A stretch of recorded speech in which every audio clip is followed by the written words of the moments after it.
নমস্কার, আপনারা দেখছেন HR নিউজ 24, সত্যের লক্ষ্যে মানুষের পাশে। ঘটনা রুখতে তৎপর পুলিশ প্রশাসন। শনিবার দিন সাত সকালে প্রতিনিয়ত একাধিক হেলমেট বিহীন ও গাড়ির সিট বেল্ট একাধিক বিষয় নিয়ে সচেতনতা বার্তা দিলেন হরিশ্চন্দ্রপুর থানার ট্রাফিক অফিসার নিখিল চৌধুরী।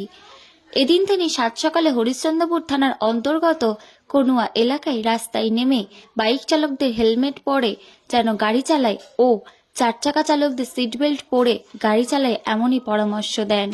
প্রসঙ্গত চাঁচল হরিশ্চন্দ্রপুর 31 নম্বর জাতীয় সড়কে প্রায় দুর্ঘটনা ঘটছে। দুর্ঘটনা এড়াতে তৎপর রয়েছে প্রশাসনও। হরিশ্চন্দ্রপুর থানার ট্রাফিক অফিসার নিখিল চৌধুরী বলেন, যারা বাইক চালাচ্ছে কিন্তু হেলমেট পরছে না, তারা হেলমেট পরে যেন গাড়ি চালায় ও চার চাকা চালকদের সিট বেল্ট পরে গাড়ি চালানোর পরামর্শ দিলাম। পুলিশের ভয়ে নয়, পরিবারের কাছে ফিরে যাওয়ার জন্য হেলমেট পরুন। যারা স্পিডে গাড়ি চালাচ্ছে তারা যেন আস্তে গাড়ি চালায়, তাহলে দুর্ঘটনা কমবে। দুর্ঘটনা কমাতে আমরা মানুষকে সচেতন করেই যাচ্ছি। বিশেষ করে বলবো 18 বছরের নিচে যারা বাচ্চা আছে তাদের হাতে যেন বাইক না দেয়, এটাই পরিবারের লোকজনদের বলবো। মালদার হরিশ্চন্দ্রপুর থেকে আমজাদ আলীর রিপোর্ট, HR নিউজ 24। না, তাদের জন্য বুঝিয়ে বলছি যে বাড়িতে পরিবার আছে, পরিবারের জন্য আপনারা হেলমেটটা পরবেন।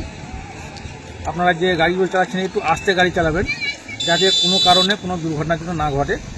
আপনার পরিবার আপনার উপরে, পরিবার আপনাকে দেখে আছে। কোথায় এটা? এটা কোনো মতে কিছু হেলমেট ছাড়া গাড়ি চলছে, তাদেরকে আমি বার্তা দিলাম যে তারা নিশ্চয়ই যেন হেলমেট পরে, বাড়ি থেকে বেরোলে হেলমেট পরে আসবে। যারা এই যে আমি বার্তাটা দিচ্ছি, 18 বছরের কম যারা বাচ্চাগুলো আছে তাদেরকে দয়া করে যেন ওদেরকে গাড়ি চালাতে বারণ করবে। তারা কিন্তু অতিরিক্তভাবে গাড়ি চালাচ্ছে আর দুর্ঘটনা ঘটছে। এর জন্য একটু যারা বাড়ির পরিবার যারা আছেন, গার্জেন যারা আছেন, তারা একটু বলবেন যে অবশ্যই ছোটো 18 বছর নিচে কেউ গাড়ি যেন না চালায়। তাদেরকে আমরা করছি, কন্ট্রোল করছি। তাদেরকে হাই স্পিডের মেশিন দিয়ে আমরা ক্যাচ করে আমরা ফাইন করছি ওদেরকে, যেটা আসছে গাড়িগুলো আসছে। আমরা বার্তা দিচ্ছি যে ডাম্পারগুলো গাড়িগুলোকে যে আসছে যেন গাড়ি চালাবে। কি নাম আপনার? নিখিল চৌধুরী, ASI।